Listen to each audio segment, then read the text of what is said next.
Assalamualaikum warahmatullahi wabarakatuh.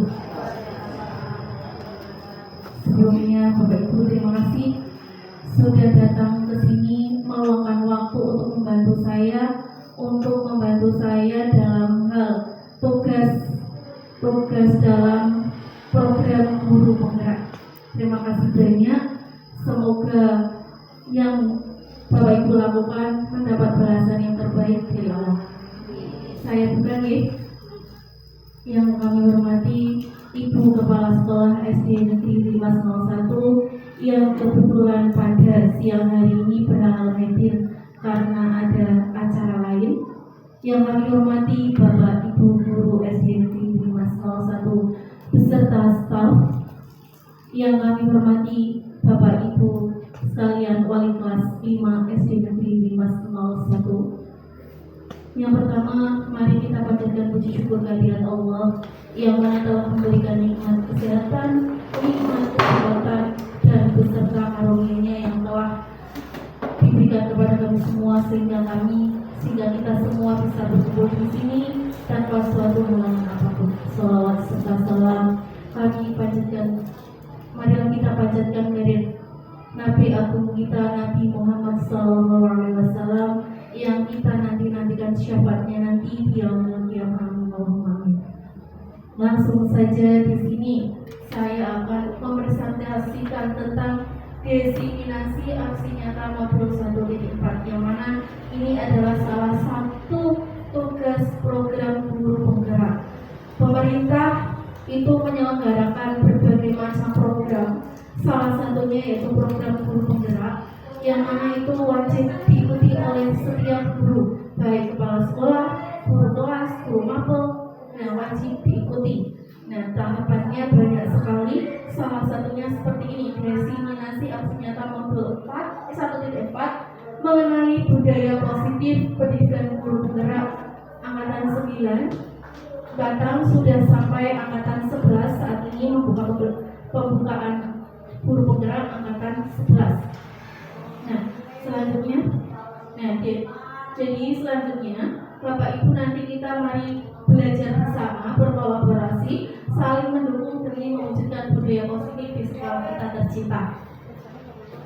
Kemudian nanti pembahasannya itu tentang perubahan paradigma belajar, disiplin positif, kemudian kebutuhan dasar manusia, motivasi perilaku manusia, posisi kontrol restitusi, kemudian keyakinan kelas, dan terakhir segitiga restitusi. Selanjutnya di sini apakah Anda setuju dengan pernyataan ini? Nanti di belakang akan dibahas mengenai apa itu hukuman. Soal yang pertama, hukuman dapat mendisiplinkan anak. Saya awali dulu sebelum nanti masuk ke materi yang mengenai hukuman. Di sini apakah hukuman dapat mendisiplinkan anak? Kira-kira anak-anak wajib dihukum, dia jerah apa malah disiplin? Dihukum kontrol ke toilet kudu bersih, misalkan di rumah dihukum dikunci di kamar, dia nantinya menghasilkan malah disiplin, apa jerah apa malah benci kalau yang hukum? Kira-kira nopo? Kalau saya malah benci sama dunia, iya malah jerah ya. Misalkan saya sendiri, contohnya misalkan saya sendiri seorang anak dari orang tua saya, misalkan orang tua saya tidak suka karena saya misalkan pulang larut dari jam yang sudah ditentukan. Orang tua saya misalkan langsung menghukum tidak boleh keluar rumah selama 1 minggu. Ya paling anaknya dikasih brutal, sengit temen sih kalau ibu mesti koyong ini dikasih hukuman. Nah berarti hukuman itu tidak menjadi solusi untuk mendisiplinkan anak. Pemberian hukuman dengan hal positif seperti membaca atau membersihkan halaman adalah dapat meningkatkan disiplin anak. Nah ini adalah hal positif yang diberikan hukuman itu adalah hal positif.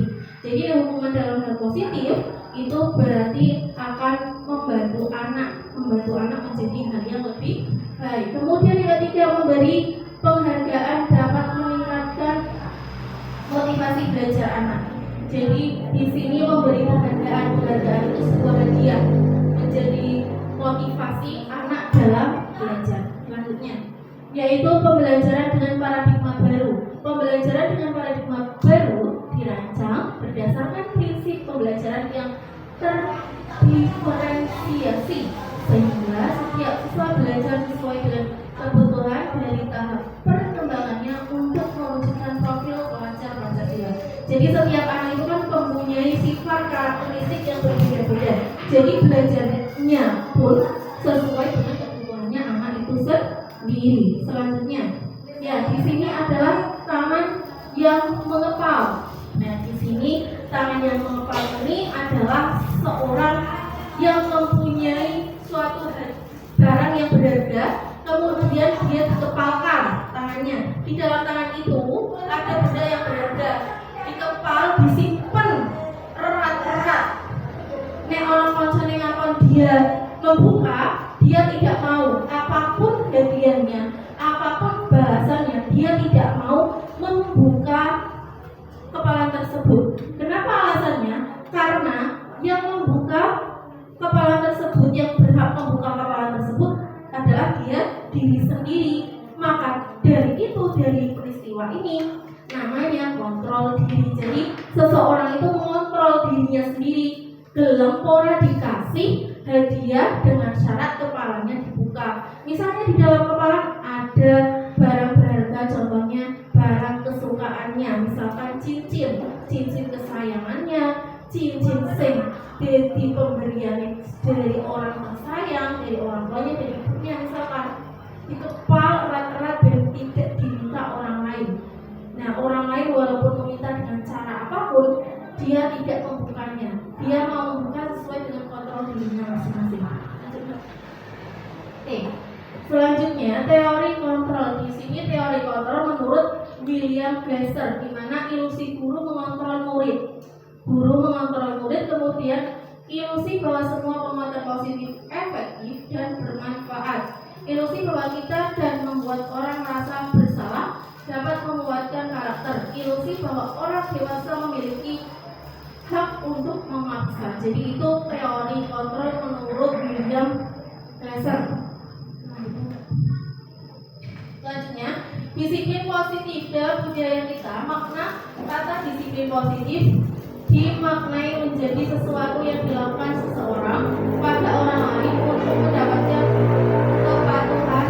Kita cenderung menghubungkan kata disiplin dengan ketidaknyamanan. Kemudian sebagai pendidik, tujuannya kita adalah mewujudkan murid yang mempunyai disiplin diri sehingga mereka bisa berperilaku dengan mengacu pada nilai-nilai kebajikan universal dan memiliki motivasi intrinsik bukan ekstrinsik. Motivasinya itu dari diri sendiri, bukan motivasi karena orang lain. Disiplin positif merupakan salah satu cara untuk penerapan disiplin yang bertujuan untuk menumbuhkan kesadaran serta memberdayakan anak untuk melakukan sesuatu tanpa sokongan, ancaman maupun hukuman. Jadi anak itu melakukan disiplin positif tanpa adanya sokongan, tanpa ada ancaman ataupun hukuman. Misalkan mengenai sholat, anak yang namanya anak SD itu kan masih berlatih sholat dalam sehari 5 kali. Biasanya anak sholatnya maghrib tok, misalkan karena maghrib itu biasanya berbondong-bondong jamaah di musola, di masjid sekalian nanti ngaji dan sholat isya. Kemudian yang sholat yang lain yang enggak diobiak-obiak, orang diancam dan lain sebagainya, dia tidak melaksanakan sholat. Tidak seperti itu disiplin positif itu, bukan karena sokongan. Berarti anak itu hanya dikasih perhatian dan dia mau melakukan tanpa adanya rayuan-rayuan sokongan yang lain. Misalkan kamu sholat 5 waktu sehari semalam dalam 1 bulan full, nanti tak kasih misalkan hadiahnya adalah HP untuk main game misalkan. Tidak seperti itu. Disiplin positif yang dimaksud adalah anak itu melakukan sendiri sesuai motivasi dan kesadarannya anak itu sendiri. Ya, selanjutnya mengenai nilai kebajikan. Disiplin sebagai bentuk kontrol diri, yaitu belajar untuk kontrol diri agar dapat mencapai suatu tujuan mulia. Tujuan mulia di sini mengacu pada nilai-nilai atau prinsip-prinsip mulia yang dianut seseorang. Nilai tersebut dinamakan sebagai nilai kebajikan. Virtus yang universal. Jadi sebagai kontrol diri disiplin itu untuk mengontrol anak. Mengontrol anak itu sudah sesuai hal yang diinginkan atau malah serempet dari hal yang diinginkan. Selanjutnya mengenai nilai-nilai kebajikan dari berbagai institusi atau organisasi. Ini profil pelajar Pancasila, di mana di kurikulum Merdeka profil pelajar Pancasila itu selalu disampaikan terus-menerus. Kenapa? Karena memiliki beberapa hal. Yang pertama, beriman bertakwa kepada Tuhan Yang Maha Esa dan berakhlak mulia, Pak. Maka dari itu, yang namanya anak biasanya kalau di sekolahan selalu bergumul-gumulkan dalam hal berdoa sebelum dan sesudah belajar ataupun sebelum sudah maem dan lain sebagainya. Mandiri, anak itu disuruh mandiri, tidak menggantungkan orang lain. Lawang PR angela punya tak nyontok koncone, itu namanya tidak mandiri, dia bergantung pada temannya. Selain dia bergantung pada temannya, dia melaksanakan atau melakukan suatu hal yang tidak positif. Karena yang namanya PR itu harus dikerjakan sendiri. Kalaupun harus berkelompok, itu berarti harus dipecahkan sama, dan pikirannya pun harus bersama. Jangan kerja kelompok itu satu kerja, yang lain sama itu maksudnya nyutuh toh. Kemudian bernalar kritis. Dalam kurikulum Merdeka, anak dituntut bernalar kritis. Dia harus peka terhadap permasalahan dalam topik pembelajaran tersebut. Apa yang dia tidak tahu, dia patut bertanya kepada gurunya. Itu namanya kritis. Ketika dia sudah bertanya tidak paham ataupun sudah paham, menggali terus, digali terus. Sudah tanya sudah paham, dia ada satu hal yang masih ganjel, misalkan mengenai yang B, dia tanyakan terus menerus.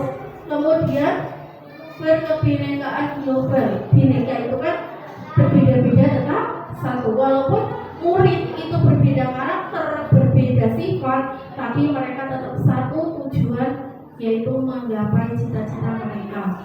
Kemudian bergotong royong dan kreatif. Setiap anak, setiap satuan pendidikan pasti ada yang namanya gotong royong.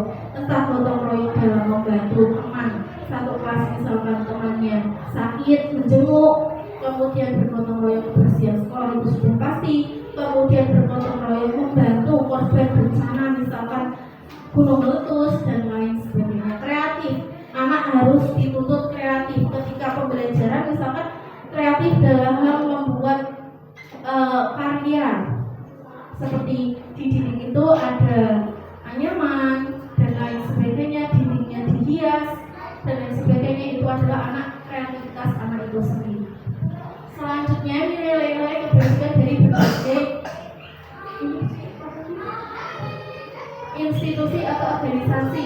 Pilarnya ya, yang pertama sikap murid, toleransi, empati dan lain sebagainya. Ini harus diterapkan dalam kehidupan sehari-hari anak tersebut. Nah, masih sama yang selanjutnya, 9 pilar karakter. Nah, di sini ada 9 ya. Cinta Tuhan dan segenap ciptaannya, kemandirian sampai pada toleransi, kedamaian dan kesatuan. Di mana anak harus memiliki 9 pilar tersebut. Harus jujur, harus hormat dan santun, dermawan.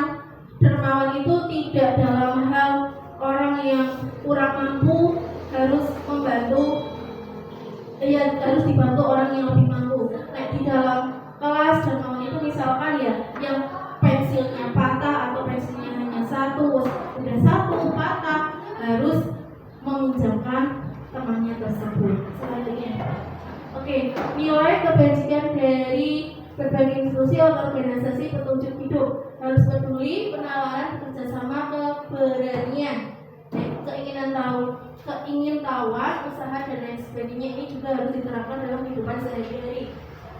Seorang anak juga harus peduli terhadap misalkan teman kesulitan dalam mengerjakan tugas, misalkan matematika porogabet. Itu kan yang namanya porogabet, jujur saja biasanya anak masih kurang, karena ke atas dibagi, turun dikali, nanti dikurangkan. Nah, biasanya seorang anak mesti mengalami kebingungan. Nah, anak yang lain ketika sudah besar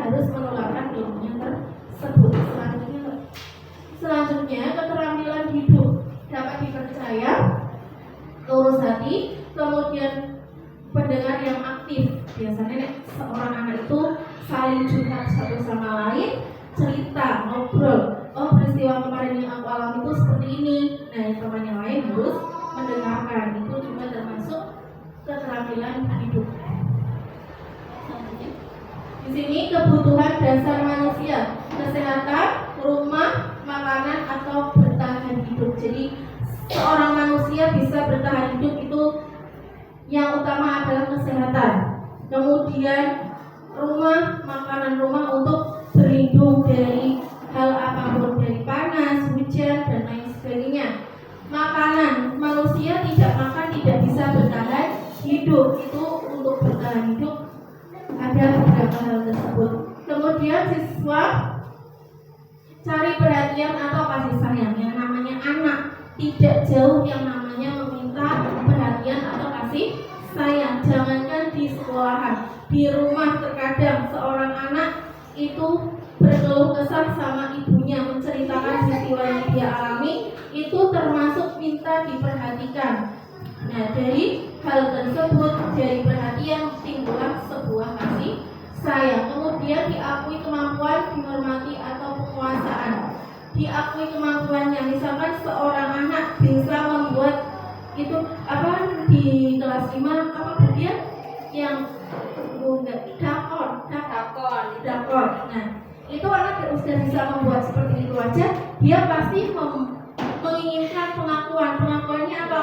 Wah, kamu kreatif sekali, bisa dari hal-hal yang tidak digunakan, itu kan menggunakan cup ya, yang tidak digunakan bisa menjadi sebuah mainan, bisa juga untuk pelajaran matematika, dari kardusnya dihias juga. Nah, itu anak pasti menginginkan suatu pengakuan, mesti kan dipamerke, Bu, mesti sombong iki lho, tapi kurang. Nah, itu kan sebuah hal untuk menginginkan suatu pengakuan. Kemudian tidak ingin tertekan, bebas, merdeka, kebebasan. Jadi anak itu ingin bebas, asalkan kebebasan itu sesuai dengan aturan.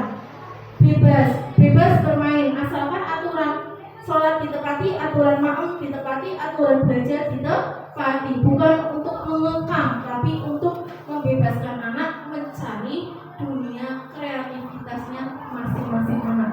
Kemudian mencari kesenangan bermain dan tertawa atau kebebasan itu juga berkaitan dengan yang di atasnya. Kemudian ini adalah video mengidentifikasi kebutuhan dasar manusia.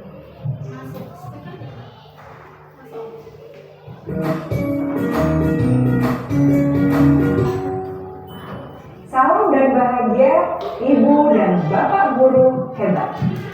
Untuk membangun budaya sekolah yang positif dengan lingkungan yang aman dan mendukung murid untuk menjadi pribadi yang berdaya, seimbang, dan bahagia, salah satu upaya yang dapat dilakukan oleh guru adalah memahami kebutuhan dasar yang mendasari perilaku murid. Pada video kali ini, kita akan membahas tentang 5 kebutuhan dasar manusia.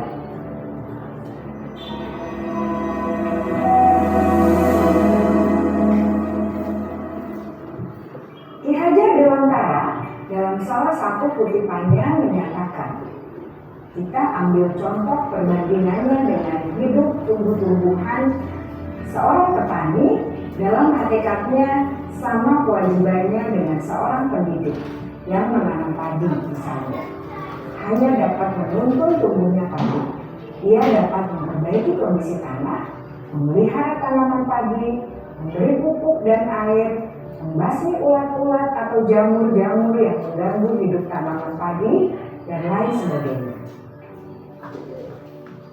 Ketika guru memahami kebutuhan apa yang mendasari perilaku murid, dan guru berusaha menuntun dan mendukung murid dalam memenuhi kebutuhannya secara positif, pada hakikatnya guru tersebut ibarat seorang petani yang sedang berusaha memahami kebutuhan masing-masing tanaman, dan ia berusaha memenuhi kebutuhan tanaman tersebut agar dapat tumbuh dengan subur dan maksimal. Dr. William Glasser, seorang psikiater dari Amerika Serikat menyatakan bahwa seluruh tindakan manusia memiliki tujuan tertentu, yaitu memenuhi kebutuhan dasarnya. Ketika kelima kebutuhan dasar telah terpenuhi secara memadai, maka murid akan tumbuh dengan seimbang dan bahagia. Sebaliknya, ketika kebutuhan dasar tidak terpenuhi dengan baik, maka seseorang akan mengalami emosi negatif seperti bosan, sedih, dan kecewa. Bahkan mereka dapat melakukan perbuatan yang bertentangan dengan nilai-nilai kebajikan atau melanggar peraturan. Dengan kata lain, perilaku buruk seseorang biasanya adalah respons dari kebutuhan yang tidak terpenuhi. Namun, mereka tidak tahu cara untuk menyampaikannya. Ada 5 kebutuhan dasar manusia menurut Dr. William Glasser, yaitu yang pertama, kebutuhan untuk bertahan hidup atau survival. Yang kedua, kebutuhan untuk merasa diterima atau love and belonging. Yang ketiga, kebutuhan akan kebebasan atau freedom. Yang keempat, kebutuhan akan kesenangan atau fun. Dan yang kelima, kebutuhan akan penguasaan atau power.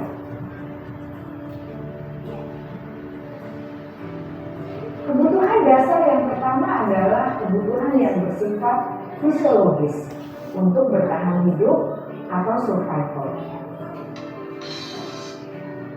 Misalnya, kesehatan, rumah, dan makanan.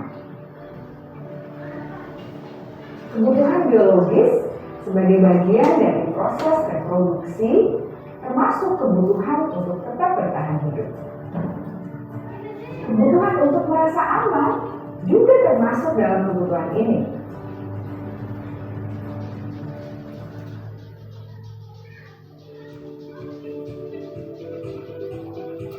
Agar murid dapat belajar dengan baik, kebutuhan mereka akan rasa aman, pangan, sandang, dan papan harus terpenuhi. Bagaimana mungkin mereka dapat belajar dengan baik bila mereka datang ke sekolah dengan perut yang lapar atau bila rumah mereka kebanjiran?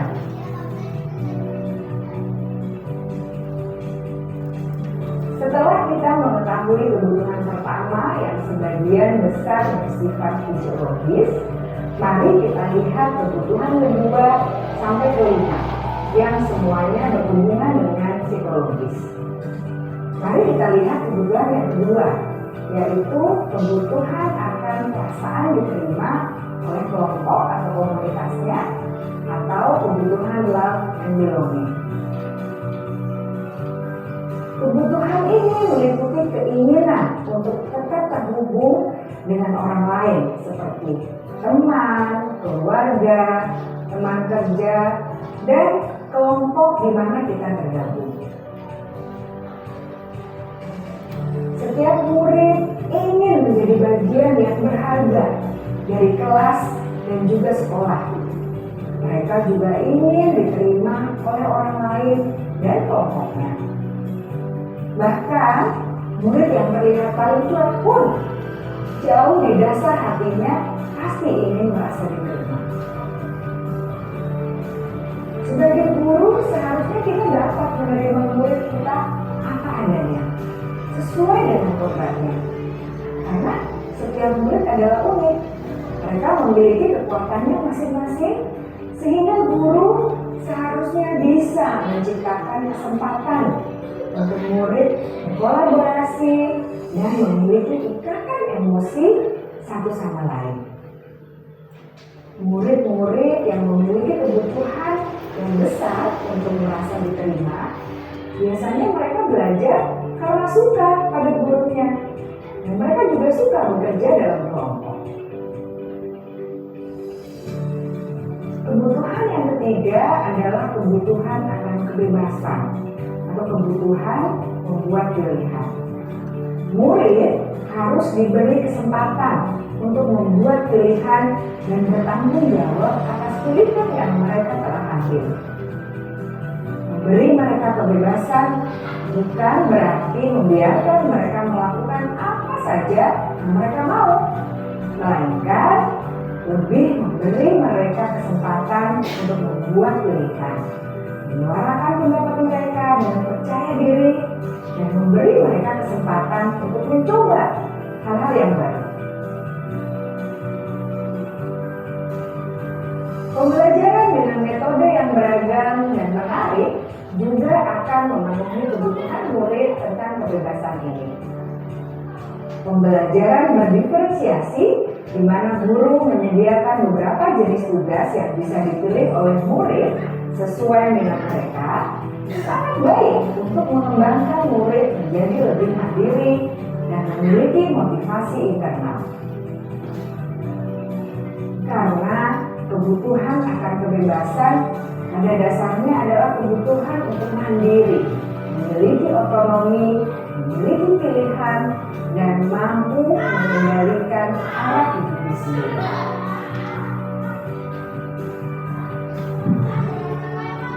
Kebutuhan yang keempat adalah kebutuhan akan kesenangan. Bayangkan Bapak Ibu, hidup tanpa rasa senang, betapa menyedihkannya. Glaser menghubungkan kebutuhan akan kesenangan dengan belajar. Jangan sepelekan kebutuhan murid untuk merasa senang di kelas. Sebagai guru, jangan ragu-ragu untuk dengan sengaja memasukkan kegiatan yang menyenangkan dalam kelas. Murid-murid dengan kebutuhan dasar kesenangan yang tinggi ingin menikmati apa yang mereka lakukan. Mereka juga konsentrasi tinggi saat mengerjakan hal-hal yang disenangi.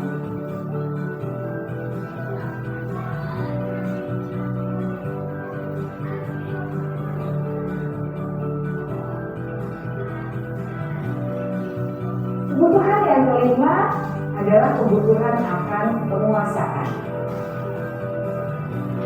Setiap murid memiliki kebutuhan untuk merasa kompeten, menjadi terampil, diakui pencapaian dan keterampilannya, didengarkan, bisa membuat dampak dan pengaruh, dan memiliki rasa harga diri.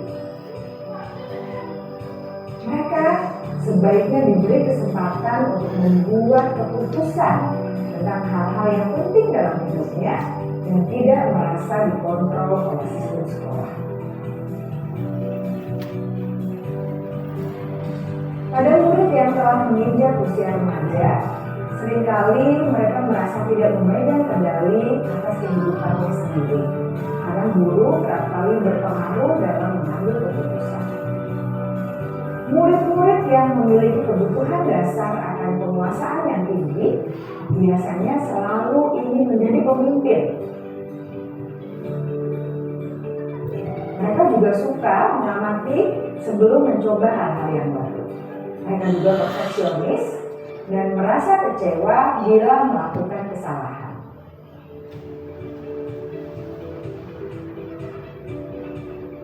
Ibu dan bapak guru sangatlah penting bagi kita untuk mengetahui kebutuhan dasar murid-murid agar kita memahami alasan di balik sikap dan tingkah laku mereka. Bila murid berperilaku buruk atau melanggar peraturan sehingga tindakannya tidak sesuai dengan nilai-nilai kebajikan, maka guru harus mencari tahu alasan yang mendasari tindakan tersebut dan kebutuhan apa yang belum terpenuhi. Melalui percakapan dengan guru dalam pendekatan disiplin positif, murid dapat diajak untuk bersikap reflektif dalam mengenali kebutuhan-kebutuhan yang berusaha mereka penuhi dan mendasari tindakan mereka. Jika guru menambahkan perilaku buruk dari murid, maka perilaku tersebut akan berpengaruh pada suasana kelas yang kurang kondusif dan akan berpengaruh pada tujuan dari pendidikan itu sendiri. Ibu bapak guru hebat, mari kita menjadi guru yang lebih baik dengan memahami kebutuhan dasar murid-murid kita dan senantiasa membimbing. Ya, itu mengenai video kebutuhan dasar manusia. Sebagai contoh saja tadi, seorang murid itu diibaratkan sebagai petani itu menanam padi. Nah, padi itu kan dituntun dan nantinya itu menghasilkan panen yang bagus. Begitu juga dengan murid di sekolah, seorang pendidik itu hanya menuntun seorang anak tersebut karena anak itu sudah pasti mempunyai keunikannya masing-masing. Misalkan seorang anak itu pandai dalam hal kreativitas, menggambar, melukis, guru hanya menuntun, oh si anak ini bisa menggambar bagus. Nah, ada cabang lomba yang memang harus diikuti oleh seorang anak yang gambar bagus. Guru itu yang nuntun, gini loh nanti lombanya gambarnya seperti ini, nanti kamu latihan ya. Nah, itu tuntunan seorang guru kepada murid untuk menggapai yang dia inginkan. Guru itu tugasnya menuntun. Nah, kemudian dan guru itu tidak bertugas untuk menghakimi seorang anak.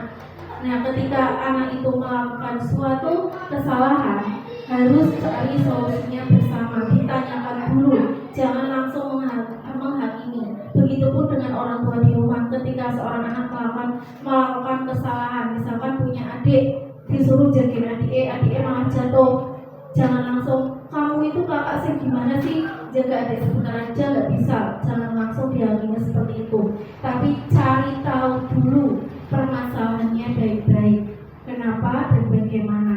Kemudian 5 dasar kebutuhan manusia itu ketika seorang anak sudah terpenuhi, maka anak itu sudah seimbang, bahagia.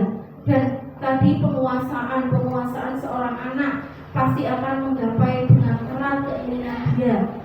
Yang menggapai suatu keinginan yang dia itu sangat erat sekali ingin mencapai yang dia inginkan. Selanjutnya mengenai materi motivasi perilaku manusia, hukuman dan penghargaan juga restitusi. Tadi di depan ada 3 pertanyaan pemantau mengenai hukuman, penghargaan, dan di sini kita bahas bersama. Nah, di sini motivasi perilaku manusia ada 1, 2, 3. Yang satu untuk menghindari ketidaknyamanan, kemudian yang kedua untuk mendapatkan imbalan, yang ketiga untuk menjadi orang yang mereka inginkan. Ya, jadi mereka motivasinya untuk melakukan suatu hal ingin mendapatkan beberapa hal ini. Selanjutnya, Mbak.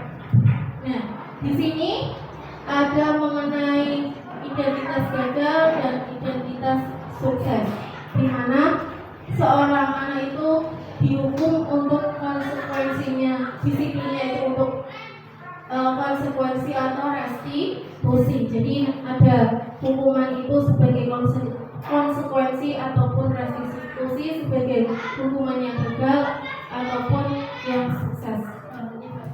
Nah, ini masih berlanjut ya mengenai materi tadi, dan ini juga masih berlanjut, contoh-contohnya saja ini mengenai restitusi dan lain-lain. Nah, di sini adalah contoh nyatanya. Di sini ada tindakan guru, kemudian di sana termasuk hukuman atau konsekuensi. Di mana hukuman itu membuat anak jerah, membuat anak tidak suka pada orang yang menghukum. Tapi kalau konsekuensi itu berarti anak harus tanggung jawab atas apa yang dia lakukan. Yang pertama, mencatat 100 kali di dalam buku kalimat saya tidak akan terlambat lagi, karena terlambat ke sekolah. Di sini disuruh mencatat kalimat seperti ini. Nah, di sini kira-kira hukuman atau konsekuensi Bapak Ibu. Tadi kan hukuman kan dari anak jerah, tapi konsekuensi itu anak berarti tanggung jawab atas apa kesalahan yang dia berbuat. Pertama itu mencatat 100 kali kalimat tersebut, termasuk anak-anak bakal jerah atau tanggung jawab.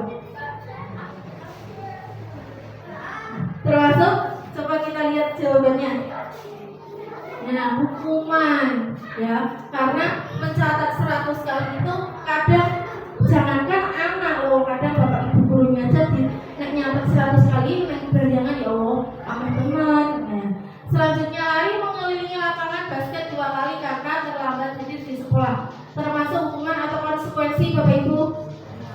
hukuman.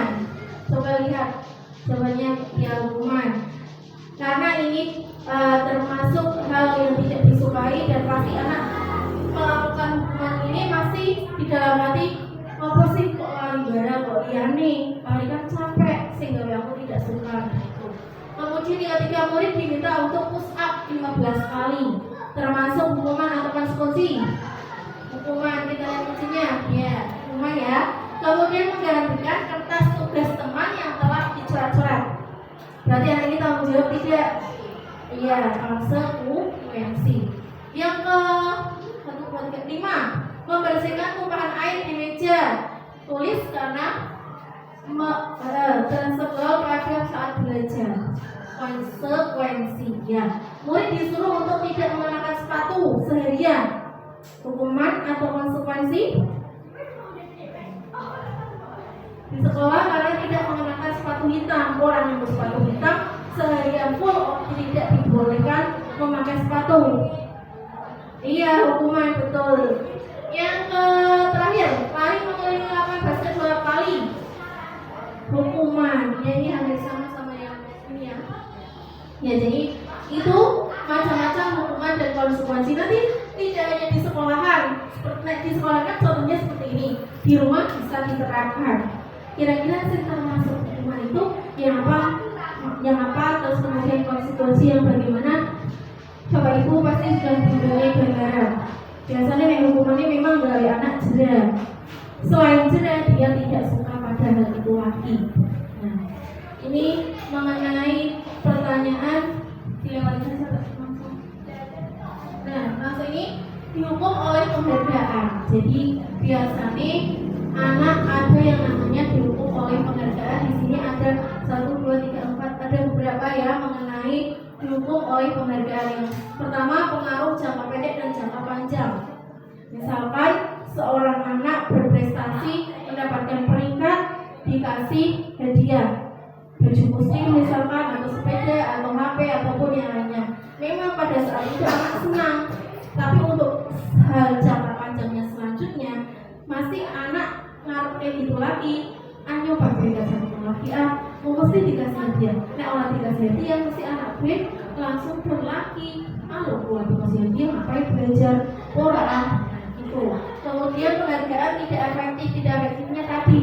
Ya, ada jangka panjang, ada jangka pendek, ada keterkaitan. Merusak hubungan. Kemudian mengurangi ketepatan, menurunkan kualitas, kreativitas, menghukum dalam diri intrinsiknya. Jadi yang namanya penghargaan itu ada baiknya, ada tidaknya. Tapi penghargaan itu baik untuk jangka panjang juga baik, ya tidak apa-apa. Tapi kalau untuk jangka panjang tidak baik, harus diganti dengan hal yang lain. Kemudian motivasi diri dari dalam diri intrinsik. Jadi motivasi itu harus timbul dari diri kita sendiri, jangan dari orang lain. Motivasinya seperti saya tadi sampaikan di depan bahwa termotivasi dari diri sendiri, apapun yang dilakukan, entah itu mendapat hadiah ataupun penghargaan, dia tidak berpengaruh sama sekali karena motivasi itu dari diri sendiri, bukan dari orang lain. Nah, di sini mengenai restitusi. Yang pertama, pengertian restitusi adalah proses menciptakan kondisi bagi murid untuk memperbaiki kesalahan mereka sehingga mereka bisa kembali pada kelompok mereka dengan karakter yang lebih kuat lagi. Jadi restitusi itu mengembalikan kondisinya, kembalikan seperti semula. Ciri-cirinya ada beberapa. Yang pertama, bukan untuk menebus kesalahan. Jadi restitusi itu bukan untuk menebus kesalahan yang tadinya salah ditebus dengan perbuatan baik, itu tidak. Yang kedua, memperbaiki hubungan antara yang disalahi sama yang disalahi atau yang lainnya. Kemudian adalah tawaran, bukan paksaan. Menuntun untuk melihat ke dalam, kemudian mencari kebutuhan dasar yang berdasari tindakan. Restitusi diri adalah cara yang paling baik, kemudian fokus pada karakter bukan tindakan. Penguatan, fokus pada solusi yang mengembalikan murid yang berbuat salah pada kelompoknya. Kemudian lanjut. Nah, di sini ada hukuman, konsekuensi, restitusi. Tadi hukuman di sini contohnya siswa diberi hukuman lari keliling lapangan 3 kali atau siswa membersihkan toilet. Guru marah dan siswa menjadi Jadi ketika di rumah pun orang tua tidak boleh langsung marah ketika seorang anak berbuat salah, bukan memanjakan, tapi karena memang aturannya seperti itu. Kemudian konsekuensi itu siswa diberi konsekuensi untuk mengerjakan tugasnya pada saat istirahat. Seperti tadi ya, anak disuruh menggantikan ketika dia memutake air. Guru tegas dan siswa menghormati peraturan yang ada. Misalkan seorang anak A tidak mengerjakan PR, nanti disuruh mengerjakan ketika waktu istirahat, bukan malah disuruh membersihkan toilet ataupun membersihkan halaman dan lain sebagainya.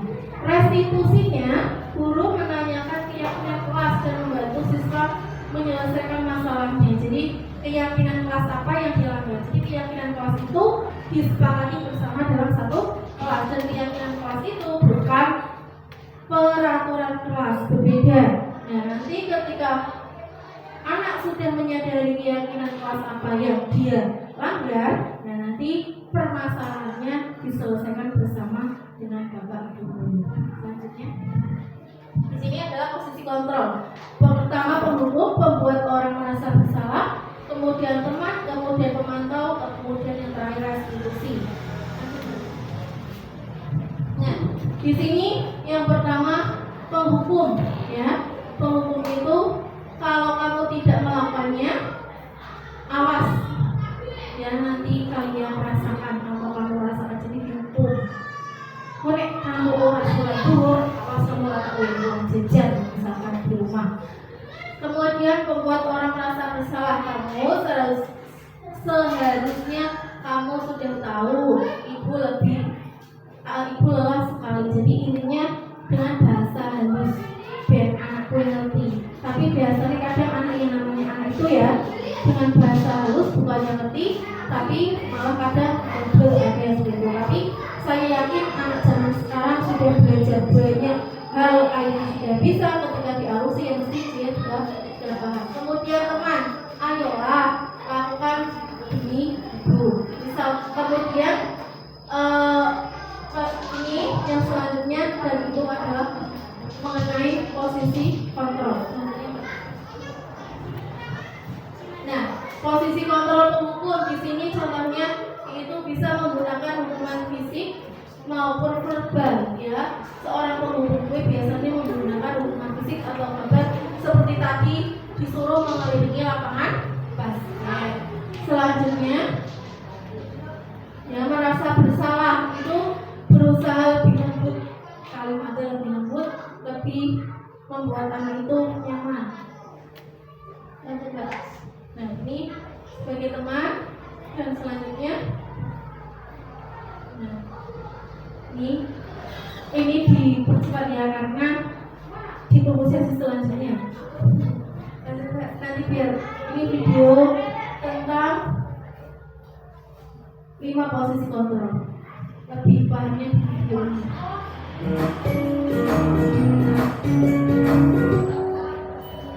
Salam bahagia ibu dan bapak guru hebat. Dalam penerapan disiplin positif restitusi, salah satu program yang dikembangkan adalah 5 posisi kontrol. 5 posisi kontrol dalam restitusi adalah proses perjalanan seorang pendidik agar dapat mengenali dirinya. Pada video kali ini, kita akan membahas tentang 5 posisi kontrol yang dikembangkan oleh Diane Gosel dan contoh penerapannya.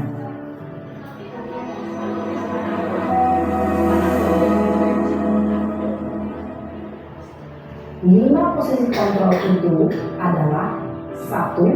Posisi penghukum, 2. Posisi pembuat merasa bersalah, 3. Posisi teman, 4. Posisi pemantau atau monitor, dan 5. Posisi manajer. Untuk lebih memahami kelima posisi tersebut, mari kita saksikan kasus Naren yang terlambat hadir 20 menit di sekolah dan melihat bagaimana kelima posisi kontrol dalam menghadapi masalah tersebut. Pertama, posisi penghukum, biar lebih jelas lihat videonya.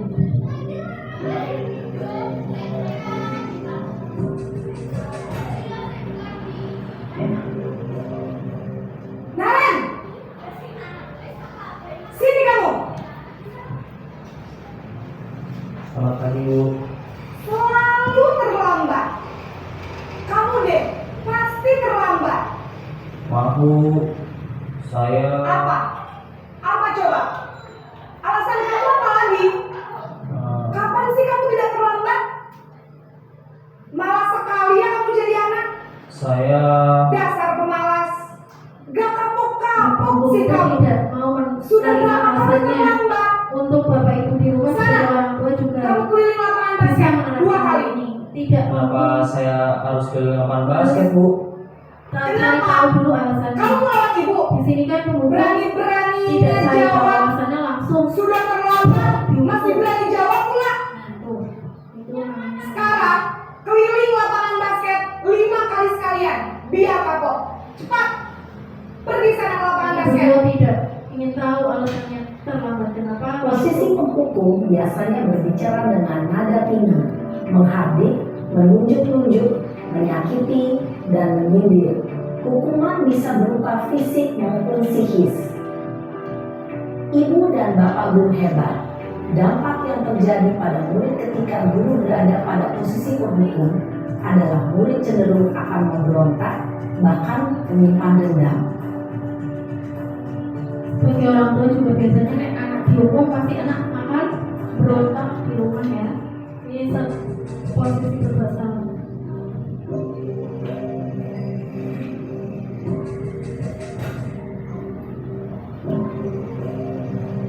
Naren.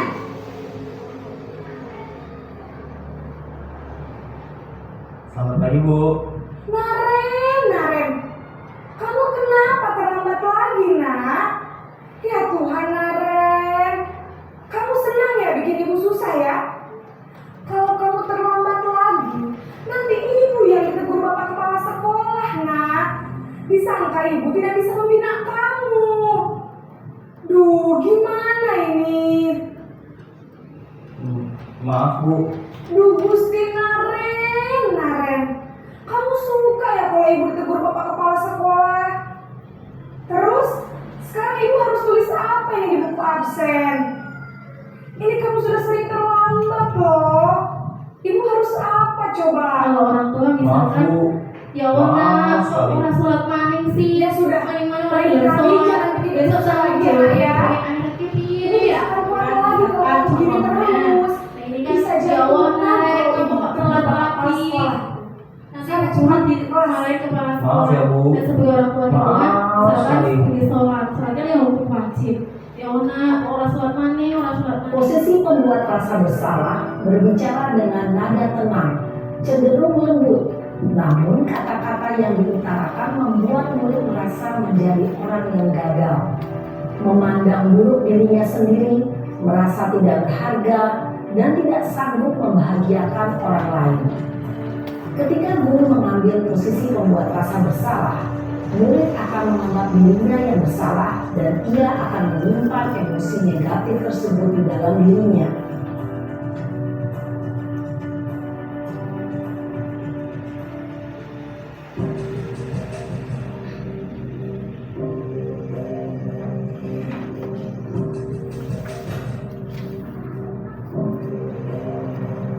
Naren,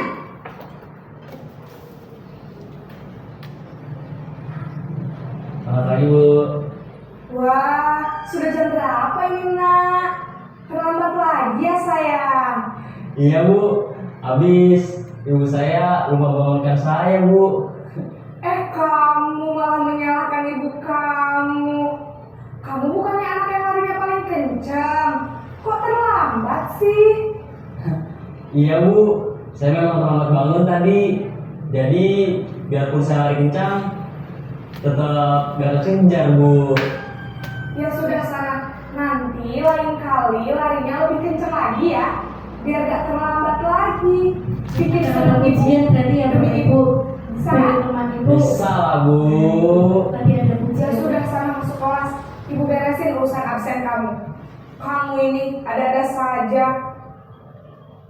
Jadi anak itu merasa senang. Dalam posisi teman, guru berbicara dengan nada suara ramah, akrab, cenderung bersenda gurau untuk menjaga suasana tetap santai. Murid akan merasa senang, aman, dan akrab dengan guru. Identitas yang tercipta adalah identitas sukses atau berhasil.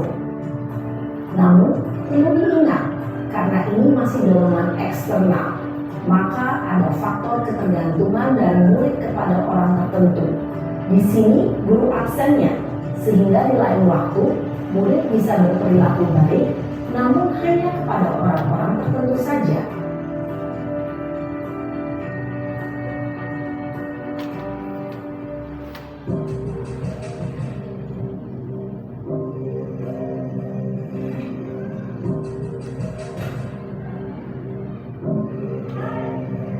Naren!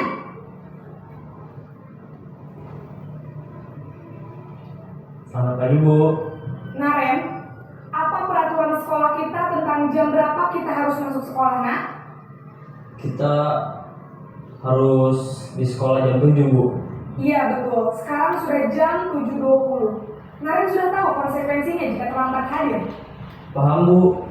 Saya harus tinggal kelas pas jam istirahat selama 20 menit. Iya benar, konsekuensinya demikian. Jadi nanti jam 9.30 pas istirahat, kamu harus tinggal di kelas, kerjakan tugas tambahan untuk ketertinggalan kamu, ya? Baik, Bu. Posisi pemantau mengandalkan penghitungan atau data untuk mengontrol murid. Guru mengarahkan murid berdasarkan peraturan dan konsekuensi. Seorang pemantau menunjukkan bahasa tubuh dan ekspresi wajah yang datar dan cenderung formal.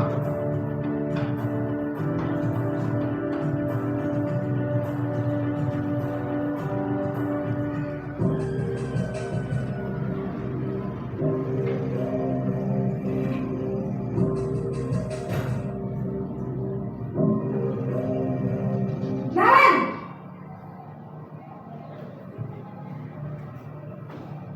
Selamat pagi, Bu.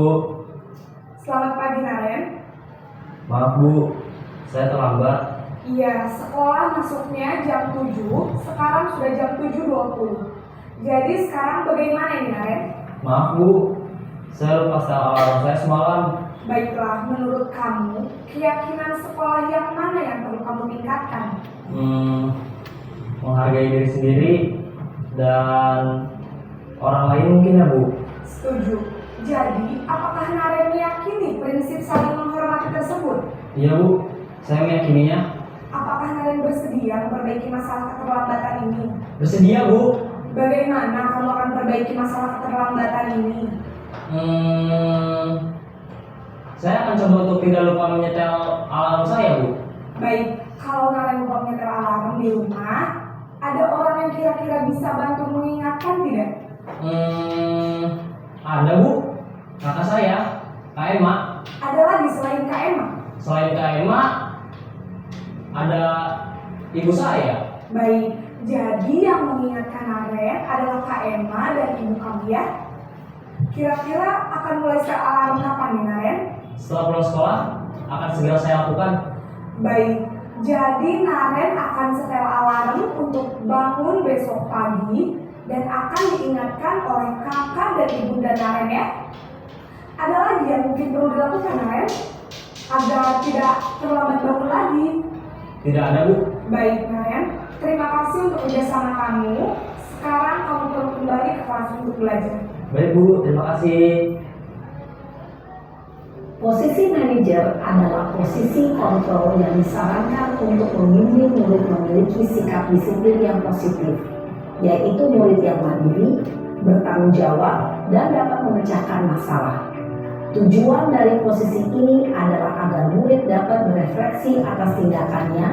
Guru akan dengan tulus memberikan pertanyaan-pertanyaan bermakna, sehingga membuat murid dapat belajar dari kesalahannya dan mencari sebuah solusi untuk menyelesaikannya.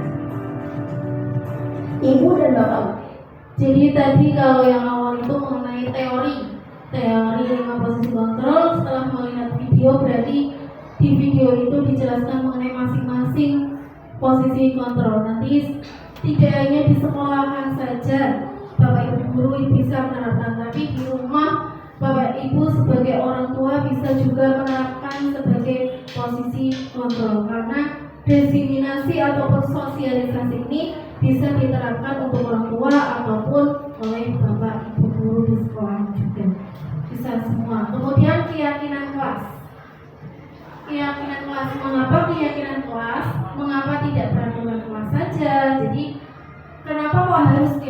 kelas. Kenapa nggak peraturan? Kalau peraturan itu kan sudah dari dulu, peraturan kelas, peraturan sekolah, peraturan kelas. Kalau keyakinan kelas ini bagi saya juga materi baru yang saya dapat dari guru penggerak ini. Mengapa kita memiliki peraturan tentang penggunaan helm pada saat mengendarai? Ya, jadi mengendarai motornya kenapa kok kudu nganggo helm? Alasannya kenapa? Agar selamat ya. Nah, selamat ketika misalkan kok dilarang keserempet motornya rubuh. Nah, akhirnya sing kejedot aspal helmnya dengan kepalanya. Kemudian mengapa kita memiliki peraturan tentang penggunaan masker? Ya, jadi masker itu tidak di musim corona saja. Musim seperti ini juga masker sangat bermanfaat. Debu sangat banyak sekali. Nah, debu itu masuk ke hidung, akhirnya jadilah batuk, pilek seperti itu. Nah, di sini untuk mendukung motivasi intrinsik kembali ke nilai-nilai keyakinan lebih menggerakkan seorang dibandingkan mengikuti serangkaian peraturan-peraturan. Nilai keselamatan atau kesehatan inilah yang kita sebut sebagai suatu keyakinan. Nek dijelaskan tadi kan aturan di jalan itu kan harus menggunakan helm. Keyakinannya berarti keselamatan. Berarti poin keselamatan dan poin kesehatan ini adalah yang dinamakan keyakinan. Nah, lanjutkan. Nah, kemudian tahapan menciptakan keyakinan. Yang pertama tentukan nilai dulu, kemudian yang kedua sempurnakan beberapa daftar nilai. Mengenai kebajikan utama, bahas kembali dalam poin utama, kemudian membuat poster. Nah, di sini contoh keyakinan kelas. Senantiasa menjadi diri terbaik, percaya dan menghormati orang lain, serta barang miliknya, berkomitmen terhadap setiap tugas, senantiasa membantu, berperilaku jujur, tidak merugikan orang lain. Nah, contoh keyakinan kelas. Di sini ini kembalikan barang ke tempatnya. Ini adalah peraturan. Peraturan itu seperti ya peraturan sekolah. Nah, keyakinan kelasnya berarti tanggung jawab. Poin yang lebih panjang itu berarti peraturan yang hanya disingkat pada mengenai itu berarti keyakinan kelas. Kemudian di sini dilarang merokok, berarti itu untuk kesehatan dan keselamatan. Ya. Kemudian segitiga restitusi. Di sini segitiga restitusi mengenai menstabilkan identitas. Kemudian yang selanjutnya sini menstabilkan identitas. Di sini untuk mengubah identitas anak dari orang yang gagal karena melakukan kesalahan menjadi orang yang sukses. Nah, kemudian yang kedua validasi tindakan yang salah, membantu siswa mengenali basic need atau kebutuhan yang ingin dipenuhinya ketika melakukan kesalahan itu. Kemudian yang terakhir mengenai menanyakan keyakinan anak melihat kesalahannya dihubungkan dengan norma sosial dan nilai yang mendasari manusia berinteraksi dengan orang lain. Nah, jadi itu segitiga restitusi, dan di sini videonya adalah bisa saya ambil dari kelas 3 dan kelas 4. Ini saya membuat sendiri. Kalau tadi video yang depan itu memang dari LMS atau YouTube, ini saya kreasi sendiri.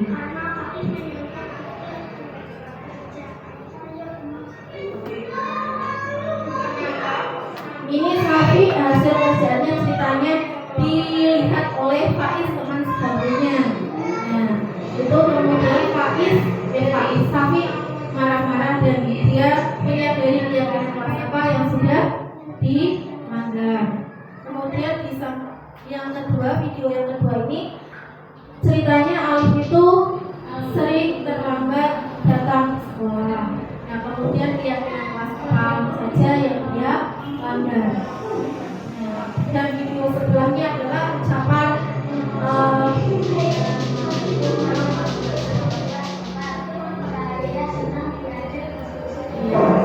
mengenai segitiga restitusi seperti itu ya, hasil kreativitas saya yang mana masih sangat minim mengenai IT pembuatan video, belum seapik dan sebagus video yang sebelumnya. Yang dua tadi